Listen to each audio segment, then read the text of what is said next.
আপনার বাবা যেই ভুল করেছে আপনি সেটার পুনরাবৃত্তি করতে যাচ্ছেন। আমরা চাই না আপনার মতো আপনার সন্তানের মেরুদণ্ড ভেঙে দেওয়া হোক। যদি আপনি ওটা না চান তাহলে আওয়ামী লীগকে ফিরিয়ে আনার সকল ধরনের পায়তারা থেকে দূরে থাকতে হবে। আমরা দেখেছি আওয়ামী লীগের সাথে ষড়যন্ত্র করে ১-১১ সময় আপনারও মেরুদণ্ড ভেঙে দেওয়া হয়েছিল।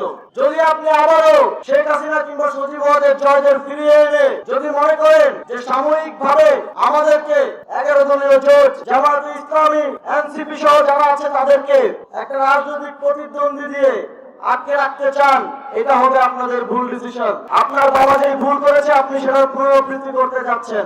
আমরা চাই না আবারও বাংলাদেশে খালেদা জিয়ার মতো জুবাইদা রহমানকে আওয়ামী লীগের মাধ্যমে নিপীড়নের শিকার হতে হোক।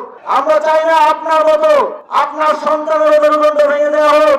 যদি আপনি ওটা না চান তাহলে আওয়ামী লীগকে ফিরিয়ে আনার সকল ধরনের পায়তারা থেকে দূরে থাকতে হবে। ডিজিটাল সেবায় আপনাদের পাশে এখনই ডিজিটাল।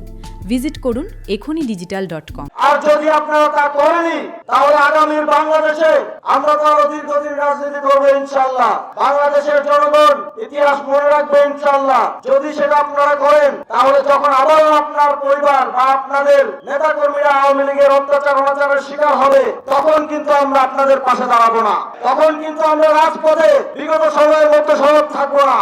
আপনারা যদি ভুল করেন সেই ভুলের কর্মফল আপনাদেরকেই ভোগ করতে হবে। জুলাই গণঅভ্যুত্থানের মধ্য দিয়ে মানুষের ভোটাধিকারের যে সুযোগ তৈরি হয়েছে সেই সুযোগ বাস্তবায়ন করার, তাদেরকে নিরাপদে ভোট দিয়ে ভোটাধিকার প্রয়োগ করে তাদের পছন্দের নেতৃত্ব বাছাই করার জন্য 11 দলীয় জোটের নেতৃবৃন্দকে আপনাদেরকে আমাদেরকে ত্যাগ স্বীকার করতে হবে।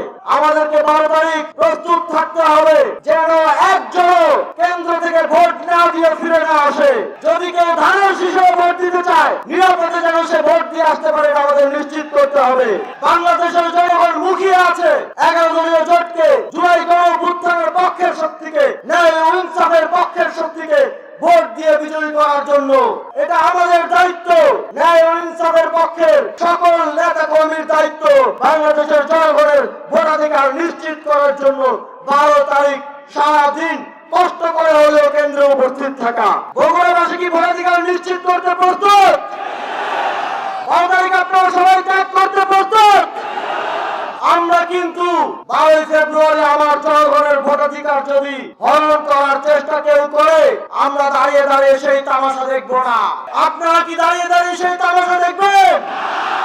আমরা জুলাইয়ে যেভাবে ঐক্যবদ্ধ হয়ে প্রতিরোধ করে তুলেছিলাম, প্রতিহত করেছিলাম ভোটাধিকার, আমরা 22 ফেব্রুয়ারি শেষ লড়াই করবো ইনশাআল্লাহ।